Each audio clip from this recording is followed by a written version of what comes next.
Right, so we are finally here. We're in Croatia in a place called Knin for the ultra trail Dinarides. They call it the King's Race. So 100 miles, 160 kilometers, around 7,000 meters of climbing. I've been waiting for this for a very long time. I'm super excited, super scared. We're about 20 minutes before the start, so let's see how it goes. 5, 4, 3, 2, 1, start now!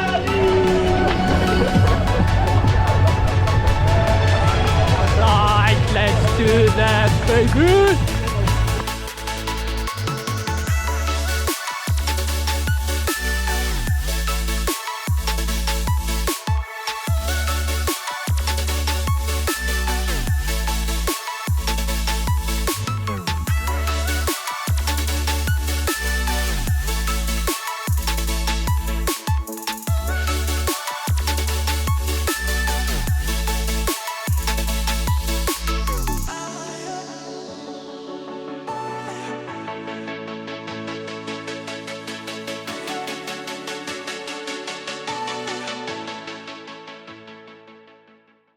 Okay, so that's the start done.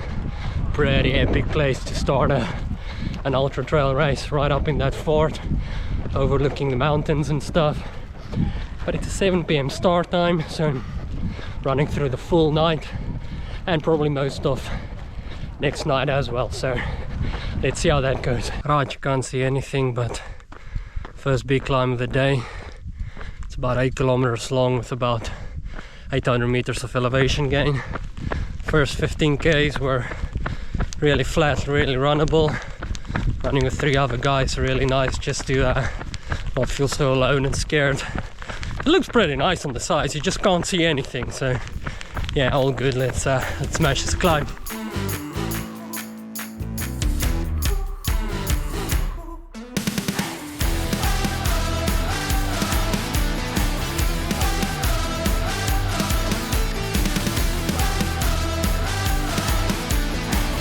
Right, so that's the first 8 stations done. I can't even film there because they also don't have any lights, so you're gonna have to be happy with this. So 25k in, bit of a long climb, nothing too steep, but just kind of gradually going up the whole time. We picked up a dog somewhere along the way. I think that was like 10 kilometers back, and the dog is still running with us, so someone's gonna be very angry tomorrow morning when they don't find their dog. But yeah, so on to the next one. I think we're going to the highest point in the race now, so big massive climb now, so let's roll.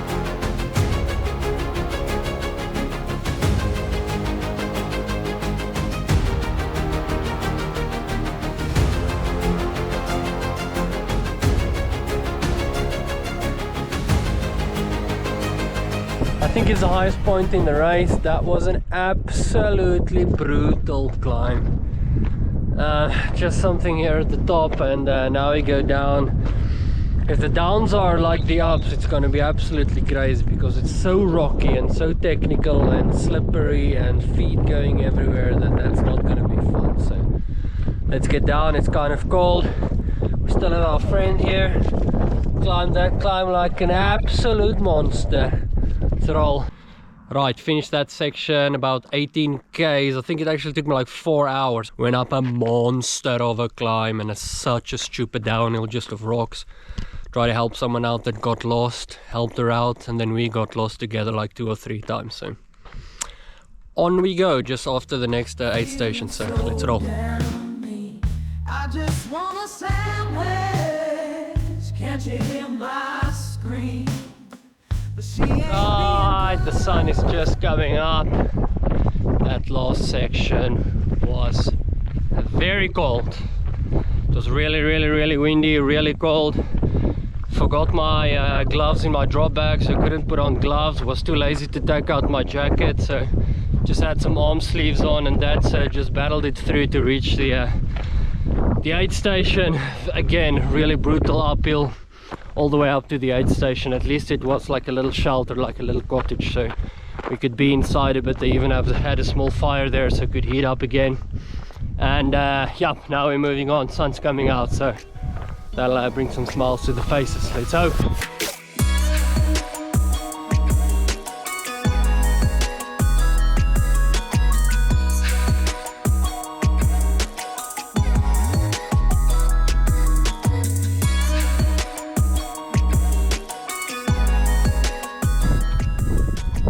Just look at this. Absolutely alone in the mountains. The person in front of me is probably a 30-minute run up the road. And the person behind me, I haven't seen her for a long time. She's probably a 10-minute run. So in the middle of nowhere, absolutely alone. It's a pretty cool feeling.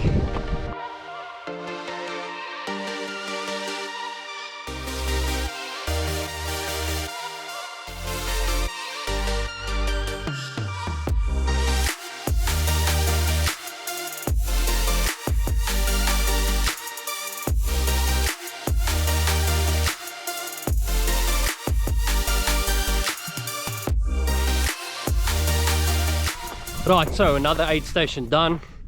I don't know what I'm doing today, but I'm spending like 10-12 minutes at every single aid station, which is absolutely stupid. Because if you count that up over the day, that will be like more than an hour that I just spent at aid stations. So my plan is to do like 5, absolute max 7 minutes, but I don't know what's happening today. So that last part was horrible. 18 k's, not a lot of climbing. But it took me like 3.5 hours. That last part was just like steep down with a lot of grass, with a lot of bushes and rocks in between. So it was a very, very, very slow going. So not fun at all. So hopefully now it's a bit more open. Move the legs a bit and see if we can make up some time.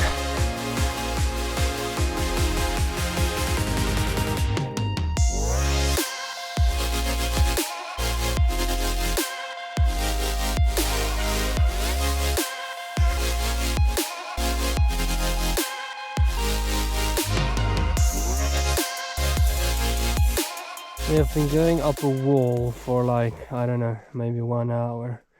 And then when you get out of the trees, you see this. And I think we're actually going up there somewhere. So, not so much fun. This just keeps getting crazier and crazier. Like, check where that guy is going. And up there where those like scattered white rocks are, you can see, maybe you can see the flags there. So that's where we're going. So somehow we're gonna have to go up there. So I don't know how that's gonna be possible.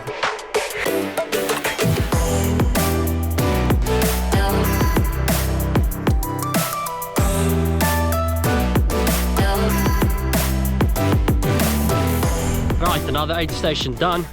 We finished with just over 80 kilometers, so just under halfway, so almost starting to count stuff down.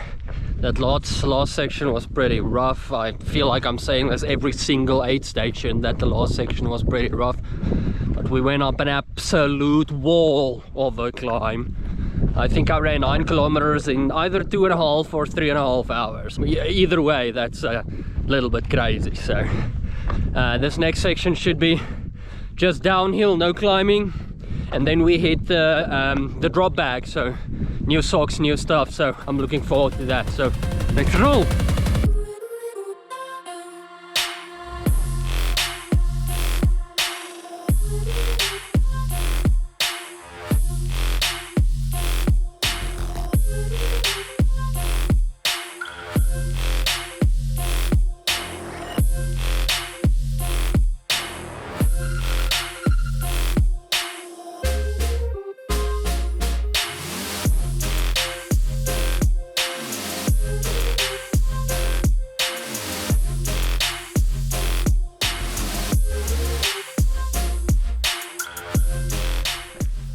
Right, a new man on the move. We just stopped at the drop bag, got myself a new t-shirt, some new socks, a new hat. I even washed my feet, so let's see if this new man feeling can push me through. I'm halfway, so only 80 k's left to go, and then we're at the finish. So let's see what I can do. My feet are absolutely trashed, so hopefully this nice little rest at this aid station can bring me back to life, and yeah, let's do the next 80 kilometers and smash it until the finish line. Let's go!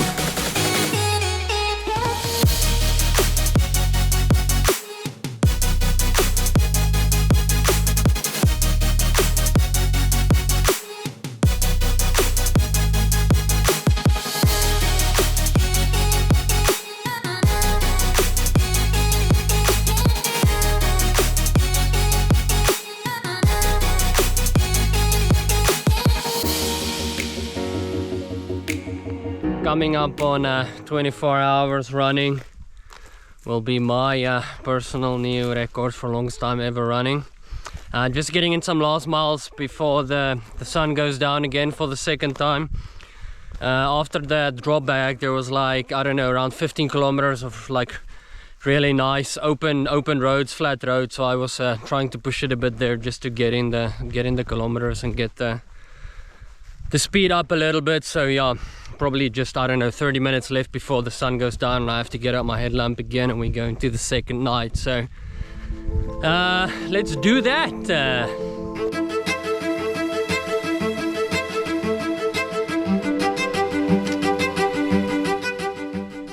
So from pink flowers to a pink couch. After that beautiful sunset, things took a bit of a turn, and you're gonna have to be happy with this as I explain what happened in the next part of the race. So darkness came pretty quickly and I had to get out my headlamp again for the second night. And that night I moved very, very, very slowly. The whole course is marked by these little flags that they put on a stick and then stick it into the ground. So you basically just follow these flags along the whole course. I also had the course on my watch, so I could kind of navigate using my watch and then the flags. But the problem is, a lot of those flags fell over, so you couldn't really see them at night. I was scanning the terrain with my headlamp just to see some kind of reflection and then move to the next flag.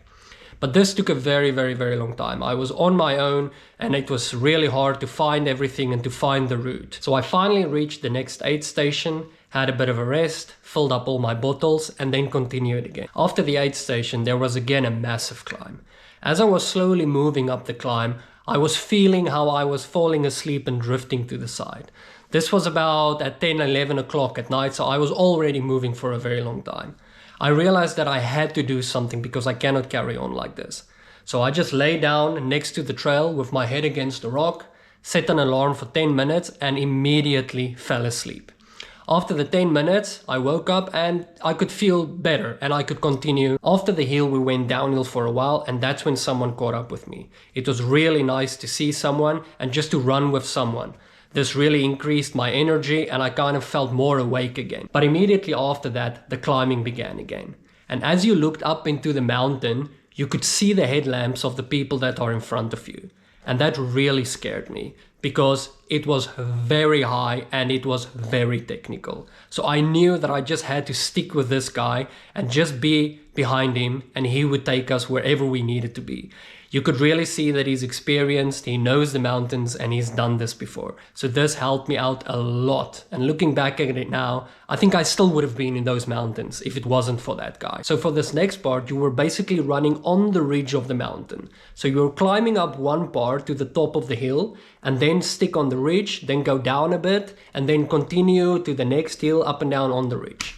But some of these pieces were so narrow, I think some of them were like 1 meter, 1.5 meter wide on the ridge. On the left, there was a 90-degree drop. On the right, it was not 90 degrees, but almost 90 degrees. So that really scared me. So that's the second night, 30 hours. I'm tired, my legs hurt. So this was really, really, really scary. And I'm just super glad that I could run with this guy and just stay behind him and not think about anything and just go and go and go. So after collecting all the flags on that ridge, we started going down. I think it was about a 4-kilometer downhill to the next aid station, but it kept going on forever and ever and ever. It was again so technical and so rough that you were just basically jumping from one rock to the other one, turning, putting your foot between two little rocks where it's just a small space. So it was really technical and it took a very long time. My feet were absolutely trashed still. And it really, really took a lot out of me. And on that downhill, I already started to realize that there is a problem.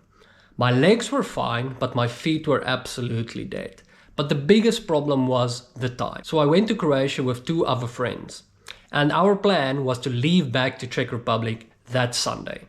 I told them that I was going to be finished at 2, 3 a.m., absolute latest 6 a.m. At this point, it was 3 a.m. and I still had 40 kilometers left to do. So I knew that this is a massive problem. And I cannot actually keep on going, because that means that I would probably finish at 2 or 3 or 4 in the afternoon, and then we still have a 12-hour ride back home. I mean, I'm not saying that I would have reached the finish line guaranteed. I mean, it was still 40 kilometers and my feet hurt so much. So the combination of the two, the time, my feet and everything, it started playing tricks in my head. So as we were going down, I got really quiet. I didn't really talk a lot with the guy. And I was just thinking, what am I going to do? So when we reached the aid station at the bottom of the hill, I already knew that this is probably the end. So I told the friend that I was running with, I'm probably finished. And the aid station captain heard that. But this guy immediately went into attack mode and he just told me, no. You will go. What do you need? Do you need some water? Can I fill up your bottles? Do you need something else? There is some chocolate. There is some nuts. So this guy was really awesome. And these are the kind of people you need at these aid stations to push you, to keep motivating you, and just to try everything possible to let you not finish. But in the end, yes, I had to stop at that aid station. So I took off my shoes, I lied down on a little stretcher that they had there. One guy had a sleeping bag that I borrowed for a while, but it was very cold. And obviously I only had a jacket and a small top that I had with me on the run, so it was very cold. So I waited there for about 2 hours and then got a lift back to the finish line. And yes, my brain still hurts. And I do still think about it almost every 2 minutes of every single day since the race. You go through all that trouble, you train so hard, you make all the arrangements, you go to a different country to go and race, and then you don't finish. Yes, I learned some lessons, I had some good, let's call it training, but still, you didn't finish, and that really hurts. But at least now I know that it is actually possible for me to finish a 100-mile race. I think I had the legs, my legs were strong, I was feeling good. I have to fix a little bit the problem with my feet, but I do know it's possible. I just have to choose better. Not choose some like crazy extreme race like this. And in the future, I will be on a start line again for sure for another 100-mile race. There is some business to finish there. So next time, we smash it.